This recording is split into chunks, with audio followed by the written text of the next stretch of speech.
ஒரு மனிதன் 100 ஆண்டுகளுக்குப் பிறகும் உலகம் முழுவதும் பேசப்படுகிறார். அவர் பெயர் மோகன்தாஸ் கரம்சந்த் காந்தி. 1869 குஜராத்தின் சிறிய ஊரில் பிறந்த அந்த சிறுவன் ஒரு நாள் மகாத்மா என்று உலகமே வணங்கும் மனிதராக மாறுவார் என்று யாரும் நினைத்திருக்கவில்லை. தன் தோளில் அடிமைத்தனத்தின் சின்னங்களை உணர்ந்த போது அவர் உலகத்தையே மாற்றினார். சத்தியாகிரகம் என்ற ஒரு சொல்லால் அவர் அரசை நடுங்க வைத்தார். பிரிட்டிஷ் பேரரசை தலைகுனிய வைத்தார். அவரின் போராட்டம் துப்பாக்கியால் அல்ல, அறத்தால், அமைதியால், அகிம்சையால். இன்று நாம் எல்லோரும் அறிந்த தேசத்தந்தை அவர் எப்படி ஒரு சாதாரண மனிதனாக இருந்து மகாத்மா ஆனார்? இதோ அந்த அற்புதமான பயணம். இந்த வீடியோ ரொம்ப இன்ட்ரெஸ்டிங்கா இருக்க போகுது. ஸ்கிப் பண்ணாம ஃபுல் வீடியோ பாருங்க. வாங்க வீடியோக்குள்ள போலாம். மோகன்தாஸ் கரம்சந்த் காந்தி குஜராத் பகுதியின் போர்பந்தரில் அக்டோபர் 2, 1869 அன்று பிறந்தார்.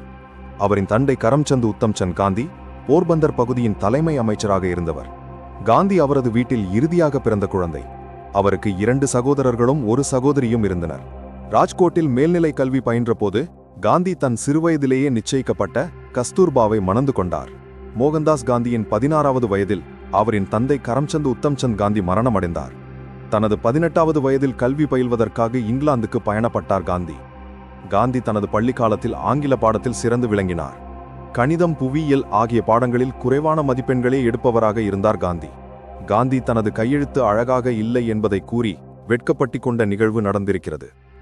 காந்தி அயர்லாந்து நாட்டின் ஆங்கில வழக்கில் பேசும் வழக்கமுடையவராக இருந்தார். காந்தி முதன்முதலாக பகவத்கீதை புத்தகத்தை படித்தபோது அவருக்கு வயது 20.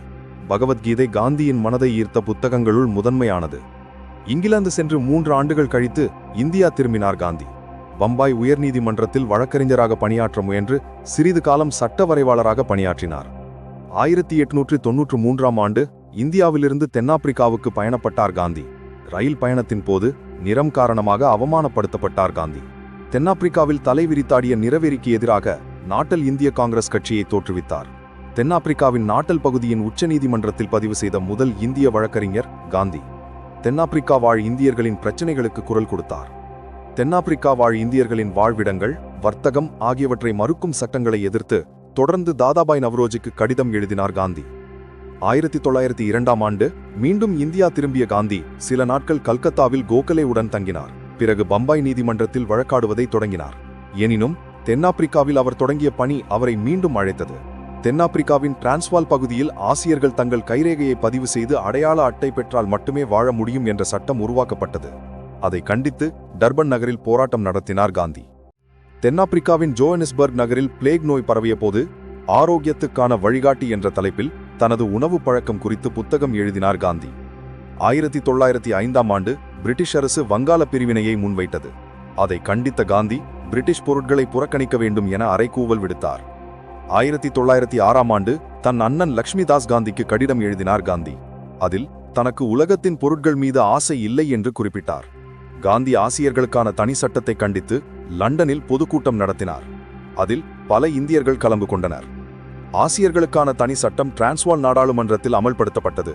காந்தி அதை கண்டித்து அமைதி வழி போராட்டங்கள் நடத்தினார். தனது போராட்ட வழிமுறைக்கு சத்தியாகிரகம் என்று பெயர் சூட்டினார். போராட்ட கூட்டங்களில் பதிவு சான்றிதழ்கள் கொளுத்தப்பட்டன.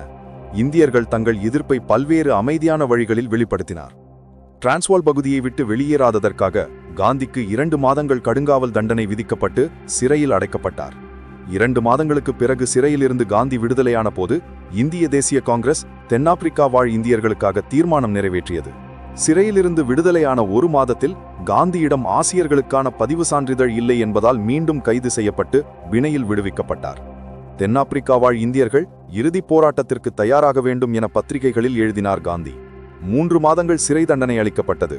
சிறையிலிருந்து விடுதலையான பிறகு இங்கிலாந்துக்கு சென்று பிரிட்டிஷ் அரசோடு ஆசியர்களுக்கான தனி சட்டம் குறித்து பேச்சுவார்த்தை நடத்தினார் காந்தி. 5 மாதங்களுக்கு பிறகு மீண்டும் தென்னாப்பிரிக்கா சென்ற காந்திக்கு தென்னாப்பிரிக்காவின் பிரிட்டிஷ் மார்ஷல் ஸ்மட்ஸுடன் பேச்சுவார்த்தை நடத்தும் வாய்ப்பு கிடைத்தது.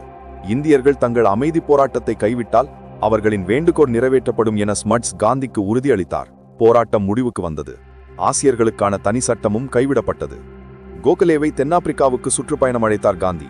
இருவரும் தென்னாப்பிரிக்காவின் பல்வேறு பகுதிகளில் சுற்றுப்பயணம் மேற்கொண்டனர். 1912ஆம் ஆண்டு யூரோப்பிய உடைகளையும் பால் உண்பதையும் கைவிட்டார் காந்தி. பச்சையான உலர்ந்த பழங்களை மட்டுமே உணவாக கொள்ளத் தொடங்கினார் காந்தி. இந்தியா திரும்புவதற்கான முயற்சியில் காந்தி இறங்கிய போது தென்னாப்பிரிக்காவில் வாழும் இந்தியர்கள் திருமணம் செய்து கொள்வது சட்டத்திற்கு புறம்பானது என அரசு அறிவித்தது. மீண்டும் அமைதி வழி போராட்டத்தை தொடங்கினார் காந்தி. போராட்டத்தில் அவரின் மனைவி கஸ்தூர்பாவும் இணைந்து கொண்டார். இந்தியர்களின் திருமணம், இந்திய தொழிலாளர்கள் மீதான 3 பவுண்டு வரி விதிப்பு ஆகியவற்றுக்கு எதிராக பேரணி தொடங்கினார் காந்தி. வரி விதிப்பு திரும்ப பெறப்படும் வரை காந்தி நாள் ஒன்றுக்கு ஒருவேளை உணவு மட்டுமே உண்ணப்போகிறேன் என அறிவித்தார். பேரணியில் பல்வேறு இடங்களில் கைது செய்யப்பட்டு விடுதலை செய்யப்பட்டார். வால்கிரஸ்ட் நகரில் கைது செய்யப்பட்டு 3 மாதங்கள் சிறை தண்டனை பெற்ற காந்தி 1 மாதத்தில் பிணையில் விடுதலையானார். மீண்டும் ஸ்மட்ஸுடன் சந்திப்பு நடத்தி போராட்டத்தை கைவிட்டார். இந்தியர்கள் மீதான வரி விதிப்பு, திருமண சட்டம் ஆகியன தளர்த்தப்படுகிறது. தென்னாப்பிரிக்காவிலிருந்து லண்டனுக்கு பயணமானார் காந்தி. லண்டனில் இந்திய தன்னார்வலர் படையை தோற்றுவித்தார். வன்முறை போராட்டங்களை விட அறவழி போராட்டங்கள் தான் தேவை என தன்னார்வலர்களுக்கு போதித்தார். 1915ஆம் ஆண்டு இந்தியா திரும்பிய காந்தி பிரிட்டிஷாரின் போர்களில் ஆம்புலன்ஸ் சேவை செய்து உதவியதற்காக பிரிட்டிஷ் அரசின் கைசர்-இ-ஹிந்த் என்ற உயரிய விருது காந்திக்கு அளிக்கப்படுகிறது. அகமதாபாத்தில் சபர்மதி ஆற்றங்கரையோரத்தில் சத்தியாகிரக ஆசிரமம் தொடங்கினார் காந்தி. இது பிற்காலத்தில் சபர்மதி ஆசிரமம் என்று அழைக்கப்பட்டது. இந்தியா, பர்மா முழுவதும் 3ஆம் வகுப்பு ரயில் பெட்டிகளில் பயணம் செய்தார் காந்தி. ராட்டையை சுற்றி கைகளால் நெய்யப்படும் தறியை பெரிய அளவில் நாடு முழுவதும் செய்ய தொடங்க வேண்டும் என பேசினார் காந்தி. பீகார் விவசாயிகளின் வாழ்வாதாரத்துக்காக குரல் தந்தார். கைது செய்யப்பட்டு விடுதலை செய்யப்பட்டார். விவசாயிகளின் பிரச்சனையை பேச சிறப்பு பிரதிநிதியாக பீகார் அரசு காந்தியை தேர்ந்தெடுத்தது. அமெரிக்க எழுத்தாளர் ஹென்றி டேவிட் தோரு எழுதிய ஒத்துழையாமையை படித்த காந்தி அதனை அமல்படுத்தி போராட்டங்கள் நடத்தினார். 1930ஆம் ஆண்டு டைம் இதழின் சிறந்த மனிதராக தேர்ந்தெடுக்கப்பட்டார் காந்தி. இந்தியாவிலிருந்து தேர்ந்தெடுக்கப்பட்ட ஒரே நபர் அவர் மட்டுமே. 5 முறை பரிந்துரைக்கப்பட்ட போதும் காந்திக்கு அமைதிக்கான நோபல் பரிசு வழங்கப்படவே இல்லை. 2006ஆம் ஆண்டு நோபல் பரிசு கமிட்டி இதனை பகிரங்கமாக அறிவித்து வருத்தம் தெரிவித்தது. காந்தி எழுத்தாளர் லியோ டால்ஸ்டாயுடன் தொடர்ந்து கடிதங்கள் எழுதி தொடர்பில் இருந்தார். ஹிட்லருக்கு 2 கடிதங்கள் எழுதிய காந்தி அமைதியை வலியுறுத்தினார். ஹிட்லரை அன்பு நண்பருக்கு என்றே அழைத்தார். எனினும் காந்தியின் கடிதங்களுக்கு ஹிட்லர் பதில் எழுதவில்லை. அகமதாபாத் நெசவாளர்களுக்காக உண்ணாவிரதம் மேற்கொண்டார் காந்தி. பம்பாய் மாகாணத்தின் கைரா பகுதியில் பயிர் காப்பீடு வேண்டி அறவழி போராட்டத்தை தொடங்கினார். 1918ஆம் ஆண்டு முதல் உலகப் போருக்காக இராணுவ வீரர்களை திரட்டினார். வைசிராய் நடத்திய மாநாட்டில் இந்துஸ்தானி மொழியில் தனது உரையை பதிவு செய்தார் காந்தி. 1919ஆம் ஆண்டு ரவுலட் சட்டத்தை எதிர்த்து அமைதி போராட்டத்தை தொடங்கினார். அனைத்திந்திய சத்தியாகிரக போராட்டம் காந்தியின் அறைகூவலை ஏற்று நடத்தப்பட்டது. பஞ்சாப் மாகாணத்துக்குள் தடையை மீறி நுழைய முயன்றதற்காக டெல்லியில் காந்தியை கைது செய்தது ஆங்கிலேய அரசு. பல்வேறு இடங்களில் வன்முறைகள் வெடித்தன. 1919ஆம் ஆண்டு ஏப்ரல் 13 அன்று ஜாலியன்வாலாபாக்கில் துப்பாக்கிச்சூடு நடந்தது. அதை கண்டித்து சபர்மதி ஆசிரமத்தில் 3 நாட்கள் உண்ணாவிரதம் மேற்கொண்டார் காந்தி. மேலும் தனது சத்தியாகிரக போராட்டத்தை இமாலய பிழை என்று சூட்டினார். குஜராத்தி மொழியில் நவஜீவன், ஆங்கில மொழியில் யங் இந்தியா ஆகிய பத்திரிகைகளுக்கு ஆசிரியராக பொறுப்பேற்றார் காந்தி. டெல்லியில் நடைபெற்ற அனைத்திந்திய கிலாஃபத் மாநாட்டுக்கு தலைமையேற்றார் காந்தி. காங்கிரஸ் கட்சி முன்மொழிந்த மாண்டேகு செம்ஸ்ஃபோர்டு தேர்தல் சீர்திருத்தங்களுக்கு ஒப்புதல் தெரிவித்தார் காந்தி. 1920ஆம் ஆண்டு ஜாலியன்வாலாபாக் படுகொலைகள் பற்றிய ஹண்டர் அறிக்கை மீது அதிருப்தியை வெளிப்படுத்தி பிரிட்டிஷ் அரசுக்கு தமது கைசர்-இ-ஹிந்த் விருதை திருப்பி அளித்தார். கல்கத்தாவில் கூடிய காங்கிரஸ் கமிட்டி காந்தியின் ஒத்துழையாமை இயக்கத்தை போராட்ட வடிவமாக ஏற்றுக்கொண்டது. 1921ஆம் ஆண்டு இந்தியா முழுவதும் பயணித்து காங்கிரஸ் கட்சியில் உறுப்பினர் சேர்க்கவும், திலக் விடுதலை நிதிக்கு 1 கோடி ரூபாய் நிதியுதவி பெறுவதற்கும், நாடு முழுவதும் 20 லட்சம் ராட்டைகள் பயன்படுத்தவும் முயற்சிகள் மேற்கொண்டார். பம்பாயில் அந்நிய நாட்டு ஆடையை கொளுத்தி அந்நிய பொருள்களை புறக்கணிக்க மக்களுக்கு அழைப்பு விடுத்தார் காந்தி. 1922ஆம் ஆண்டு சௌரி சௌரா பகுதியில் போராட்டக்காரர்கள் மீது ஆங்கிலேய அரசு நடத்திய துப்பாக்கிச் சூட்டை கண்டித்து 5 நாட்கள் உண்ணாவிரத போராட்டத்தில் ஈடுபட்டார் காந்தி. 1 மாதம் கழித்து சபர்மதி ஆசிரமத்தில் காந்தி தேசத்துரோக குற்றத்துக்காக கைது செய்யப்பட்டார். அவருக்கு 6 ஆண்டுகள் சிறை தண்டனை அளிக்கப்பட்டது. ஏறத்தாழ 20 மாதங்கள் கழித்து பூனா மருத்துவமனையில் காந்திக்கு அப்பெண்டிக்ஸ் அறுவை சிகிச்சை செய்யப்படுகிறது. அதோடு விடுதலையானார். செப்டம்பர் 18, 1924 அன்று ஹிந்து முஸ்லிம் ஒற்றுமை வேண்டி 21 நாட்கள் உண்ணாவிரத போராட்டம் மேற்கொண்டார் காந்தி. 1925 நவம்பர் மாதம் ஆசிரம ஊழியர்களின் தவறான நடத்தையை கண்டித்து 7 நாட்கள் கடும் விரதம் மேற்கொண்டார். மேலும் அந்த காலகட்டத்தில் தனது சுயசரிதையை தொடங்கினார். 1928 காங்கிரஸ் கூட்டத்தில் இந்தியாவுக்கு 1929 டொமினியன் அந்தஸ்து வழங்கப்படாவிட்டால் முழு சுதந்திரம் வழங்க வேண்டும் என தீர்மானம் நிறைவேற்றினார் காந்தி. 1929 டிசம்பர் மாதம் கூடிய காங்கிரஸ் கூட்டத்தில் இந்தியாவுக்கு பூரண விடுதலை வேண்டும் என பிரகடனப்படுத்தினார் காந்தி. 1930 உப்பு மீது வரி விதிக்கப்படுகிறது. அதனை கண்டித்து பின்வாங்க கூறி வைசிராய்க்கு கடிதம் எழுதுவதோடு எச்சரிக்கை விடுத்தார். மார்ச் 12, 1930 குஜராத் அகமதாபாத்தில் இருந்து தண்டி வரை 78 சத்தியாகிரகிகளுடன் நடைப்பயணம் மேற்கொண்டு ஏப்ரல் 6 அன்று பொதுமக்களுக்கு உப்பு விநியோகித்து போராட்டம் நடத்தினார். மே 5, 1930 காந்தி கைது செய்யப்பட்டு எந்த விசாரணையுமின்றி சிறையில் அடைக்கப்பட்டார். இந்தியா முழுவதும் வேலை நிறுத்தம் நடந்தது. அந்த ஆண்டின் முடிவில் ஏறத்தாழ 1000 பேர் சிறைகளை நிரப்பினர். ஜனவரி 26, 1931 சிறையிலிருந்து விடுதலை செய்யப்பட்டார் காந்தி. காந்தி இர்வின் ஒப்பந்தத்திற்காக வைசிராயுடன் பலமுறை சந்திப்பில் ஈடுபட்டார். ஆகஸ்ட் 29 வட்டமேசை மாநாட்டிற்காக இந்திய பிரதிநிதியாக லண்டன் சென்றார் காந்தி. இந்தியா திரும்பிய காந்தி 1932 ஜனவரி மாதம் கைது செய்யப்பட்டு சிறையில் அடைக்கப்பட்டார். சிறையில் இருந்தபோதும் அதே ஆண்டு செப்டம்பர் மாதம் தாழ்த்தப்பட்டவர்களுக்கு தனி தொகுதி தரப்படுவதை கண்டித்து சாகும் வரை உண்ணாவிரதம் என அறிவித்தார் காந்தி. ஒரு வாரம் கழித்து ஆங்கிலேய அரசு காந்தியின் வேண்டுகோளை ஏற்றுக்கொண்டது. காந்தி உண்ணாவிரதத்தை முடித்துக் கொண்டார். 1933 ஹரிஜன் என்ற இதழை ஆங்கிலம் ஹிந்தி ஆகிய மொழிகளில் தொடங்கினார் காந்தி. 21 நாட்கள் உண்ணாவிரதம் இருந்தபதால் 1933 மே 8 அன்று காந்தி விடுதலை செய்யப்பட்டார். ஒத்துழையாமை இயக்கத்தை 6 வாரங்கள் ஒத்திவைப்பதாகவும் ஆங்கிலேய அரசு பல்வேறு சட்டங்களை அதற்குள் பின்வாங்க வேண்டுமென்றும் காந்தி அரசுக்கு எச்சரிக்கை விடுத்தார். அகமதாபாத்தில் இருந்து ராஸ் கிராமம் வரை 33 போராட்டக்காரர்களுடன் ஒத்துழையாமை இயக்கத்தை மீண்டும் உயிர்ப்பிக்கப் போவதாக அறிவித்தார் காந்தி. அதனால் மீண்டும் கைது செய்யப்பட்டார். விடுதலை செய்யப்பட்ட பிறகு தாழ்த்தப்பட்டவர்கள் முன்னேற்றத்திற்காக நாடு முழுவதும் சுற்றுப்பயணம் தொடங்கினார் காந்தி. 1934 அரசியலில் இருந்து ஓய்வு பெறுவதாகவும் கிராம முன்னேற்றம், தாழ்த்தப்பட்டவர்கள் நலன் ஆகியவற்றில் கவனம் செலுத்தப் போவதாகவும் அறிவித்தார் காந்தி. 1936 வார்தா பகுதியில் உள்ள சேவகிராம் என்ற ஊரில் குடியேறினார் காந்தி. 1939 நிர்வாக சீர்திருத்தங்கள் மேற்கொள்ள கோரி அரசை கண்டித்து உண்ணாவிரதம் தொடங்கினார் காந்தி. வைசிராய் தலையிட்ட பிறகு உண்ணாவிரதம் 4 நாட்கள் கழித்து முடிவுக்கு வந்தது. 1941 காங்கிரஸ் செயற்குழுவின் தலைமை பொறுப்பிலிருந்து நீங்குவதாக அறிவித்தார் காந்தி. 1942 மே மாதம் பிரிட்டிஷ் அரசிடம் இந்தியாவை விட்டு வெளியேறக் கோரி உத்தரவிட்டார் காந்தி. பம்பாயில் நடந்த காங்கிரஸ் கூட்டத்தில் பங்கேற்று வெள்ளையனே வெளியேறு இயக்கத்தை தொடங்கினார். பூனேவில் கைது செய்யப்பட்ட காந்தி அகாகானின் அரண்மனையில் வீட்டுச் சிறையில் வைக்கப்பட்டார். காந்தியின் தனி உதவியாளர் மகாதீர் தேசாய் அகாகானின் அரண்மனையில் மரணமடைந்தார். தொடர்ந்து வைசிராய், அரசு அதிகாரிகள் ஆகியோரோடு கடித தொடர்பில் இருந்தார் காந்தி. அகாகானின் அரண்மனையில் 21 நாள்கள் உண்ணாவிரதம் மேற்கொண்டார் காந்தி. 1944 பிப்ரவரி 22 அன்று அகாகானின் அரண்மனையில் காந்தியின் மனைவி கஸ்தூர்பா மரணமடைந்தார். மே 6, 1944 அன்று காந்தி நிபந்தனையின்றி விடுதலை செய்யப்பட்டார். பாகிஸ்தான் உருவாவதை பற்றி முகமது அலி ஜின்னாவுடன் பல நாள்கள் ஆலோசனை நடத்தினார் காந்தி. 1944 தனது பிறந்த நாள் அன்று கஸ்தூர்பா நினைவாக 1.1 கோடி ரூபாய் காந்திக்கு வழங்கப்பட்டது.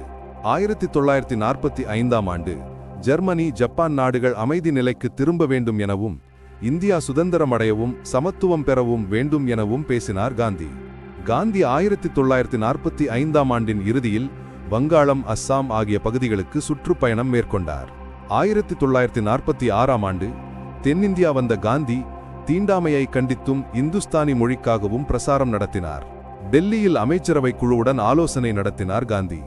ஆட்சிக்கான திட்டத்தை பிரிட்டிஷ் அரசை வடிவமைக்க கூறி பரிந்துரை செய்தார் காந்தி. 2ஆம் உலகப் போரில் பிரிட்டிஷ் கூட்டணி நாடுகள் பெற்ற வெற்றியை கொண்டாட மறுத்தார் காந்தி. ஜூன் 16, 1946 காந்தியை சந்தித்த வைசிராய் மத்தியில் பல்வேறு அரசுகளின் கூட்டாட்சியை முன்வைத்தார். அமைச்சரவை பணிகள் நிறுத்தி வைக்கப்பட்டன. வைசிராய் தற்காலிக அரசு உருவாக வேண்டும் என காந்தியிடம் வேண்டுகோள் விடுத்தார். காங்கிரஸ் செயற்குழு கூட்டத்தில் பங்கேற்றார் காந்தி. தற்காலிக அரசு உருவாக்க வேண்டாம் எனவும் அரசியல் நிர்ணய சபை உருவாக்கப்பட வேண்டும் எனவும் காந்தி கோரிக்கை விடுத்தார். பம்பாய் சென்ற காந்தி அங்கு நடைபெற்ற காங்கிரஸ் கூட்டத்தில் தலைமையேற்றார். காங்கிரஸ் கட்சியின் செயல்களால் அதிருப்தியுற்ற ஜின்னா நேரடி நடவடிக்கை நிகழ்த்தப்படும் என எச்சரிக்கை செய்தார். ஆகஸ்ட் 12, 1946 வைசிராய் காங்கிரஸ் கட்சியை தற்காலிக அரசு அமைக்க அழைத்தார். 1946 ஆகஸ்ட் 16 முதல் 18 வரை கல்கத்தா முழுவதும் மதக்கலவரங்கள் வெடித்தன. காந்தி வங்காளத்தில் நிகழ்ந்த பயங்கரத்தை சுட்டிக்காட்டி பிரிட்டிஷ் அரசுக்கு எச்சரிக்கை விடுத்தார். செப்டம்பர் 4, 1946 தற்காலிக அரசு அமைக்கப்பட்டது. காந்தி வைசிராயை சந்தித்தார். ஜின்னா தனது 9 வேண்டுகோள்களை காங்கிரஸ் கட்சியிடம் அளித்தார். அக்டோபர் 10, 1946 கிழக்கு வங்காளத்தின் நவகாளி பகுதியில் பெரும் மதக்கலவரம் வெடித்தது. முஸ்லிம் லீக் தற்காலிக அரசின் அங்கமாக இணைந்தது. காந்தி நவகாளி பகுதிக்கு நேரில் சென்று 1 மாதம் முகாமிட்டார். நவகாளியில் பேசிய காந்தி, நான் மீண்டும் மீண்டும் பரிசோதிக்கப்படுகிறேன் என கூறினார். அங்கிருந்து கிளம்பி ஸ்ரீராம்பூர், பீகார் ஆகிய பகுதிகளில் கலவரத்தால் பாதிக்கப்பட்ட இடங்களை சென்று பார்வையிட்டார். டெல்லி சென்ற காந்தி புதிய வைசிராய் மவுண்ட் பேட்டனை சந்தித்தார். டெல்லியில் ஆசிய நாடுகள் இடையிலான உறவுகள் குறித்த மாநாட்டில் பங்கேற்றார் காந்தி. ஏப்ரல் 15, 1947 ஜின்னாவுடன் இணைந்து மத நல்லிணக்கத்திற்காக அழைப்பு விடுத்தார் காந்தி. மே 5, 1947 ஒரு பேட்டியில் காந்தி இந்திய பிரிவினை தவிர்க்க முடியாதது என பலரும் கூறுவதை திட்டவட்டமாக மறுத்தார். இந்திய எல்லைகளை தீர்மானிப்பதில் பங்கேற்கப் போவதில்லை எனவும் பிரிவினைக்கு முன் அமைதி நிலவ வேண்டும் என காந்தி தெரிவித்தார். ஜூன் 2, 1947 வைசிராய் இந்திய எல்லைகள் பற்றிய அறிக்கையை சமர்ப்பித்தார். காங்கிரஸ் கமிட்டி ஒப்புதல் அளித்தது. காந்தி வைசிராய்க்கு கடிதம் எழுதி ஜின்னாவின் கோரிக்கைகளை காங்கிரஸ் நிறைவேற்ற வேண்டும் என கூறினார். ஜூன் 12, 1947 நடந்த காங்கிரஸ் கூட்டத்தில் உரையாற்றினார் காந்தி. ஜூலை 27, 1947 காந்தி இந்தியா முழுவதும் தனி நாடுகளாக இருந்த சிறிய நாடுகளின் ஆட்சியாளர்கள் தங்கள் குடிமக்களின் விருப்பத்தை ஏற்று நடக்க வேண்டும் என்றார். ஆகஸ்ட் 14, 1947 பிரிட்டிஷ் அரசிடமிருந்து சுதந்திரம் பெறுவது மகிழ்ச்சி என்ற போதிலும் பாகிஸ்தான் பிரிக்கப்பட்டது சோகமளிக்கிறது என கூறினார் காந்தி. அதே நாளில் பாகிஸ்தான் தனி நாடாக உருவானது. ஆகஸ்ட் 15, 1947 கல்கத்தாவில் நிலவிய மத ஒற்றுமையை கண்ட காந்தி மகிழ்ந்து அதனை மிகப்பெரிய அதிசயம் என வர்ணித்தார். டெல்லி சென்ற காந்தி அங்கு நடைபெற்று வந்த மத கலவரத்தால் பாதிக்கப்பட்ட பகுதிகளை பார்வையிட்டார். நவம்பர் 11, 1947 இந்திய ராணுவம் ஜுனாகத் பகுதியை வென்றதை ஆதரித்தார் காந்தி. டிசம்பர் 25, 1947 இந்தியா பாகிஸ்தான் சமாதானத்தை விரும்பினார் காந்தி.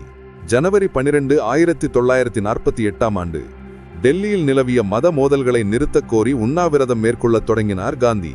வைசிராய் மவுண்ட் பேட்டன் காந்தியை சந்தித்து உண்ணாவிரதத்தை கைவிடக் கோரியும் கைவிடவில்லை. ஜனவரி 15, 1948 காந்தியின் உடல்நலம் அபாயகரத்தை எட்டியது.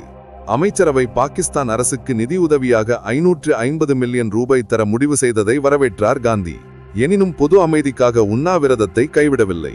காந்தியை பரிசோதித்த மருத்துவர்கள் அவர் உண்ணாவிரதத்தை கைவிட வேண்டும் என வேண்டுகோள் விடுத்தனர். மத்திய அமைதி குழு உருவாக்கப்பட்டது. மக்களிடையே அமைதி ஏற்படுத்தப்படும் என உறுதியளிக்கப்பட்டது. காந்தி உண்ணாவிரதத்தை முடித்துக் கொண்டார். ஜனவரி 20, 1948 பிரார்த்தனை கூட்டத்தில் குண்டுவெடிப்பு நிகழ்ந்தது.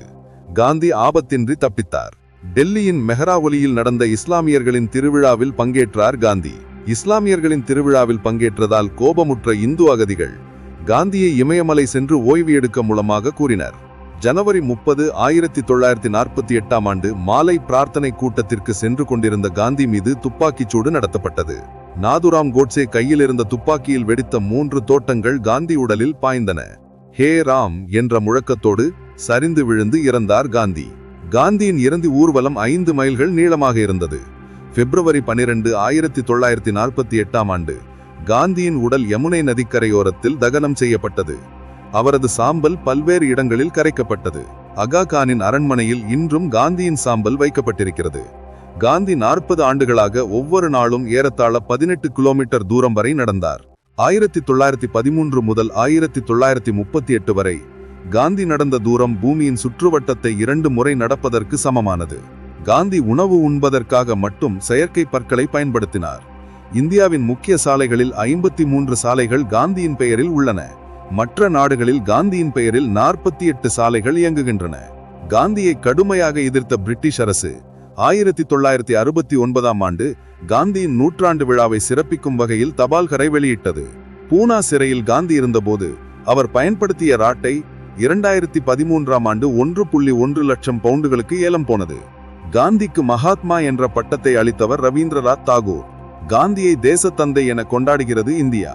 தென் ஆப்பிரிக்காவில் 148 மகாத்மா காந்தி தொடங்கிய சமூக உரிமைகளுக்கான போராட்டங்கள் 4 கண்டங்கள் 12 நாடுகள் ஆகியவற்றில் எதிரொலித்தன. ஆப்பிள் நிறுவனத்தின் ஸ்டீவ் ஜாப்ஸ் காந்தியின் பரம ரசிகர். காந்தி அணிந்திருந்ததைப் போல கண்ணாடி அணிய வேண்டும் என விரும்பி ஸ்டீவ் ஜாப்ஸ் வட்ட வடிவான மூக்கு கண்ணாடியை தேர்ந்தெடுத்தார்.